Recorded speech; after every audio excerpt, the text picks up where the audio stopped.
നമസ്തേ. ഇന്നത്തെ വീഡിയോയിലൂടെ നമ്മൾ മനസ്സിലാക്കുന്നത് വിളക്ക് കൊളുത്തുമ്പോൾ എന്തൊക്കെ കാര്യങ്ങൾ ശ്രദ്ധിക്കണം എന്നതിനെക്കുറിച്ചാണ് ഈ വീഡിയോയിലൂടെ പറയുന്നത്. അതായത് വിളക്കിലിടുന്ന തിരികളുടെ എണ്ണം, ഏതൊക്കെ ദിക്കിലേക്ക് തിരികൾ 8 വിളക്ക് കൊളുത്തിയാൽ നിങ്ങൾക്ക് അഭിവൃദ്ധി ഉണ്ടാകും എന്നതിനെക്കുറിച്ചും അതുപോലെ ദീപലക്ഷണത്തെക്കുറിച്ചുമാണ് ഈ വീഡിയോയിലൂടെ പറയുന്നത്.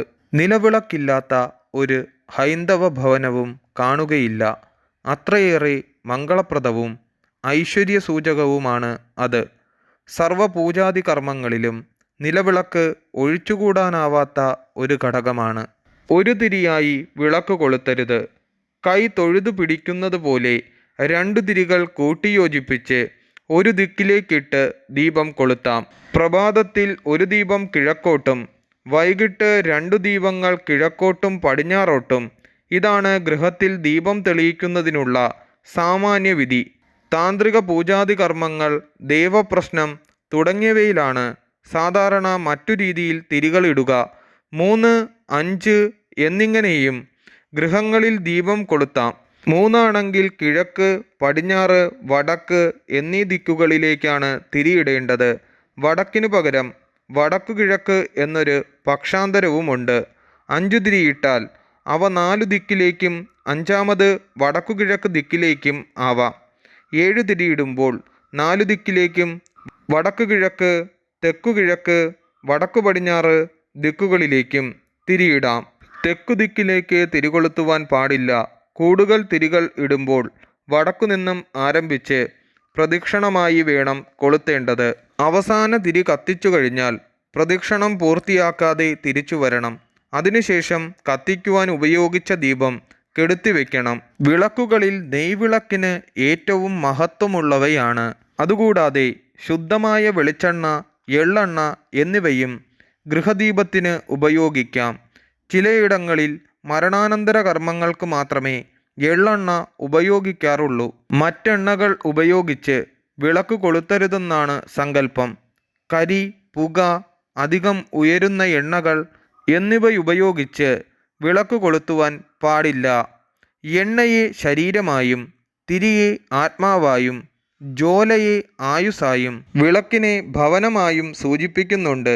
ദീപപ്രശ്നത്തിലാണ് ഈ സൂചനകൾ പറയുന്നത്. ദീപം ഇടതുവശത്തേക്ക് തിരിഞ്ഞു കത്തുക, മലിനമായി തോന്നുക, മങ്ങിയും ചെറുതായും ഇരിക്കുക, പൊരികൾ പുറപ്പെടുക, പൊട്ടുക, അകാരണമായി കെടുക, ആളിക്കത്തുക, ഇരട്ട ജ്വാലകൾ ഉണ്ടാകുക, വിറയർന്ന് കത്തുക തുടങ്ങിയവയൊക്കെ അശുഭമായ ലക്ഷണമാണ്. പതിവായി ഇവ ഭവനങ്ങളിൽ സംഭവിച്ചാൽ ദോഷപരിഹാരാർത്ഥം ഈശ്വരഭജനം തുടങ്ങിയവ അനുഷ്ഠിക്കേണ്ടതാണ്. സ്വർണ്ണ നിറത്തിൽ പ്രകാശത്തോടും ചായ്വില്ലാതെ നേരെ ഉയർന്നു പൊങ്ങുന്നതുമായ ജ്വാല ഐശ്വര്യത്തെ സൂചിപ്പിക്കുന്നു. വായുകൊണ്ട് ഊതി നിലവിളക്ക് അണയ്ക്കരുത്. തിരി പിന്നിലേക്കെടുത്ത് എണ്ണയിൽ മുക്കിയോ അല്പം എണ്ണ ദീപത്തിൽ വീഴ്ത്തിയോ അണയ്ക്കാം. ദീപം കരിന്തിരി കത്തി അണയരുതെന്ന് വിശ്വാസമുണ്ട്. ദീപം കൊളുത്തുമ്പോൾ എണ്ണ, തിരി, വിളക്ക് എന്നിവ തികച്ചും ശുദ്ധമായിരിക്കണം. ശരീര മനഃശുദ്ധിയോടെ വേണം ദീപം കൊളുത്തേണ്ടത്.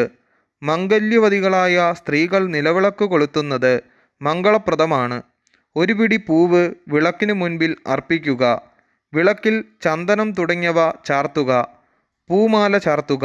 സമീപം ചന്ദനത്തിരി കൊളുത്തുക തുടങ്ങിയവയും സൗകര്യപൂർവ്വം അനുഷ്ഠിക്കാം. വിളക്ക് കൊളുത്തിയ ശേഷം കുടുംബാംഗങ്ങൾ ഒന്നിച്ചിരുന്ന് നാമം ജപിക്കുന്നത് ഇവയേക്കാളൊക്കെ മഹത്വമുണ്ടെന്ന് അറിയുക. കാർത്തിക നക്ഷത്രത്തിൻ്റെ അതിദേവത അഗ്നിയാണ്. കാർത്തിക നക്ഷത്രം തോറും ഗൃഹത്തിൽ പഞ്ചമുഖ നെയ്വിളക്ക് കൊളുത്തുന്നത് ഐശ്വര്യപ്രദമാണ്. വൃശ്ചികത്തിലെ കാർത്തിക നാളിൽ വീടും പരിസരവും ദീപാലങ്കൃതമാക്കുന്നത് പ്രസിദ്ധമാണല്ലോ. അതുപോലെ ദീപാവലി ദിനത്തിലും ഇതുപോലെ ദീപാലങ്കാരം നടത്തുന്നത് ഐശ്വര്യപ്രദമാണ്.